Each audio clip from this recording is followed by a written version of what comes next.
एक साथ 909 लोगों ने आत्महत्या की, जिसमें 304 बच्चे भी शामिल थे और सभी लोगों की मौत साइनाइड जहर की वजह से हुई थी। इस दिन कुल मिलाकर 913 लोगों की मौत हुई थी। बाद में छानबीन में आत्महत्या के दौरान हुई ऑडियो रिकॉर्डिंग की 45 मिनट की क्लिप मिली। तो दोस्तों आइए जानते हैं पूरी कहानी की कौन था जिम जोन्स और क्यों 909 लोगों ने एक साथ सुसाइड की। वीडियो को पूरा देखना और चैनल को सब्सक्राइब जरूर करना। जिम जोन्स एक साम्यवादी कम्युनिस्ट विचारधारा का व्यक्ति था जो खुद को मसीहा मानता था, जिसका जन्म 13 मई 1931 इंडियाना के क्रेटे में हुआ था। जिम जोन्स के बचपन के दोस्त बताते थे कि उसे बचपन से ही जन्म और मृत्यु पर काफी दिलचस्पी थी। बार तो उसने बिल्ली की चाकू मारकर हत्या कर दी थी। जिम जोन्स को जानने वाले बताते हैं कि वो बहुत ही तेज दिमाग का लड़का था और किताबें पढ़ने का बहुत ज्यादा शौकीन था। जिम जोन्स पूरी तरह से कम्युनिस्ट था और भगवान पर विश्वास नहीं करता था और वह इसीलिए लोगों के बीच एक कम्युनिस्ट धर्मगुरु बन गया था। जिम जोन्स ने गुयाना के जंगलों में अपना एक अलग ही गाँव बसाया और अपने बनाए इस गाँव को जोन्सटाउन नाम दिया। उनके अनुयायी उनसे इतने प्रभावित थे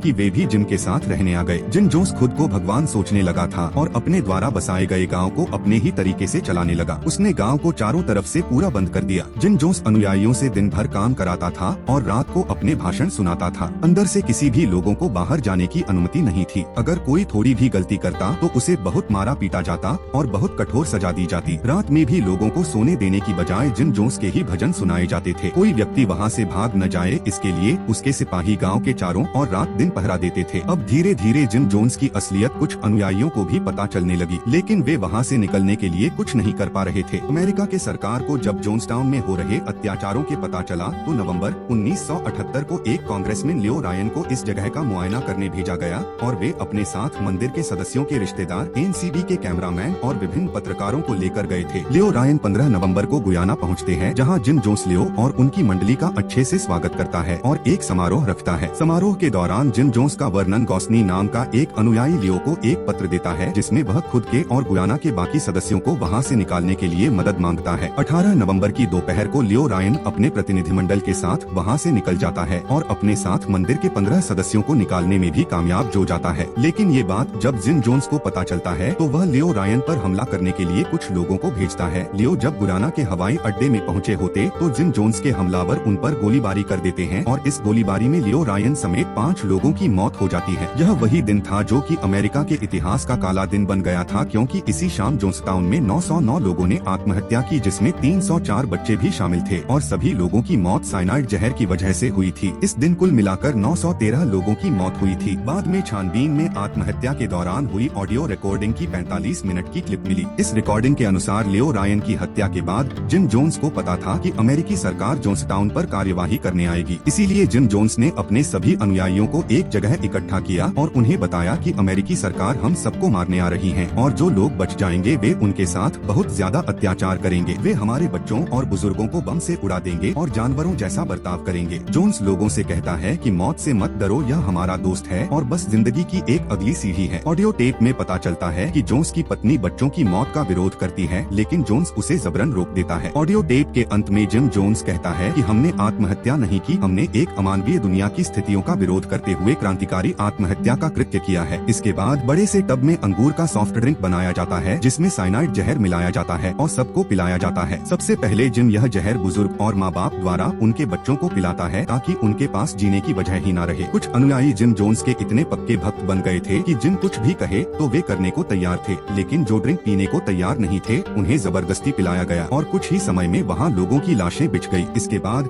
जिम जोन्स को भी उसकी कुर्सी पर तकिए में आराम से बैठे पाया गया और उसके सिर पर गोली का निशान था। जिम के बेटे का मानना था कि उसे किसी ने गोली मारी होगी, लेकिन बाद में इसे भी आत्महत्या ही घोषित कर दिया गया। जिम के कुर्सी में जॉर्ज संतयाना की कुछ पंक्तियां लटकी हुई थी, जिसमें लिखा था, जो लोग अतीत को याद नहीं करते हैं वे इसे दोहराने की निंदा करते हैं। इस तरह से एक सनकी आदमी के प्रति अंधविश्वास में आकर 8 नवंबर 1978 को 900 से भी अधिक लोग अपनी जान गंवा बैठते हैं। 9/11 के हमले से पहले यह अमेरिका के इतिहास की सबसे बड़ी मानव क्षति थी। जोन्सटाउन में हुए इस नरसंहार के ऊपर द सैक्रेमेंट जैसी फिल्में भी बन चुकी है। वीडियो इन्फॉर्मेटिव लगी हो तो चैनल को सब्सक्राइब करना न भूले। Thanks for watching.